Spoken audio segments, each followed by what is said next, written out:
This has to be one of the craziest things I have ever heard a dealership say. If you guys don't know, I was in the car industry for about 10 years. I did sales, I did finance, and I will tell you, I heard some of the craziest things while in the industry. But this has to top them all. I cannot believe this was said in 2024, especially right to a client's face or their text message. So let's go over it. Just to give you some backstory, this is a 27-year-old woman that is one of my clients that was trying to buy a car, and then they decided to recruit me on to help.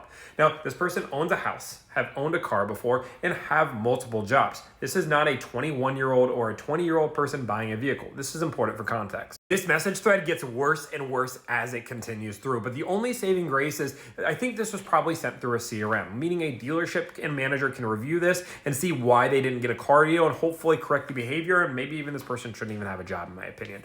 But let's go into this because this message gets worse and worse as it goes through. So first off, if you're a salesperson watching my content, step up the grammar game. Guys, I'm not perfect with grammar. I only went to college for 2 years. But that being said, if I'm ever talking to a client, especially when I first get to know them, I'm using proper grammar. I'm using punctuation. I'm using capital letters. Again, I can't do it every time and I'm not perfect with it, especially when I get comfortable with a client. Sometimes we talk really quick and some quick things like this get out, but not with somebody you've met maybe once or twice ever. So they say here, did you test drive the cars? And then the client says, I think I'm gonna go with the BMW. They don't want the Volkswagen that this person is trying to sell. Obviously, the Volkswagen should try to build some value. So what do?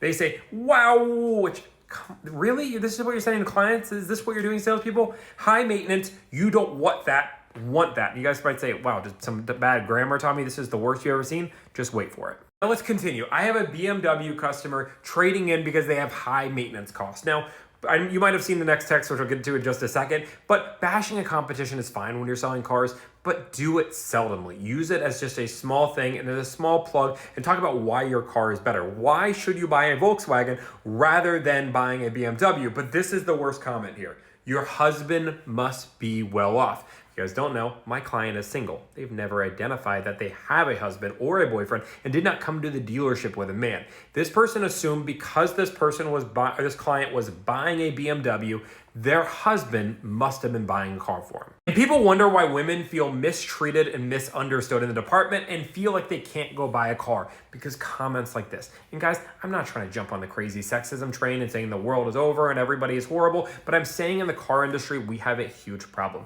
And if we don't realize it, we are never going to be able to serve that base. There's a reason why the majority of my clients are actually women. And it's not because women are just smarter and making good financial decisions, which they are, but it actually comes down to they feel misrepresented. They do not feel respected in this industry. I will tell you, when my girlfriend bought a car, these same things were happening to her. I would go with her to buy a car. She would be the one, hey, I am buying a car today. I'd be like, I'm just here to watch because I am boyfriend and I'm just here to watch. And they would still have conversations with me, completely ignore her. When going through numbers, they would put the numbers in front of her in front of me rather than in front of her. It is crazy how much sexism there is in the car industry. I'm gonna give you some life advice that changed the way I sell that I got from my boss about 10 years ago. I promise you, this will blow people away and you will make more money and you're going to be a more respectful human being for it. Next time you are going in any selling situation, I don't care if it's cars, houses, or you're just meeting somebody for the first time, meeting somebody's parents for the first time, I want you to go and shake the woman's hand first. I don't care if the husband has put his hand out and said, nice to meet you, my name is John. I want you to go and purposely go to the woman and say, hey, nice to meet you. What was your name? Julie? Okay, awesome. So great to meet you. I promise you, it is going to blow them away. The man will not care that much. He's like, oh, okay, that's nice. I guess he'd greet my wife first. But I promise you, the woman, it will mean the world to her. It will make her more comfortable in the situation. And I promise you, women make 80 to 90% of the buying decisions. So it's going to help you out in the long run. They are going to feel more comfortable with you. They're going to feel respected for you. And that's all women want to feel when they're trying to buy cars. They just want to feel respected. So if you guys like this kind of content, I want you to like, follow, subscribe. If you guys want to see more content like this, I want you to go over to the comment section. If you guys want to see some of my lives, I'm doing a live every single day for at least an hour, just talking about the car business, doing live negotiations. So check that out. Thank you guys so much for the support and have a great day.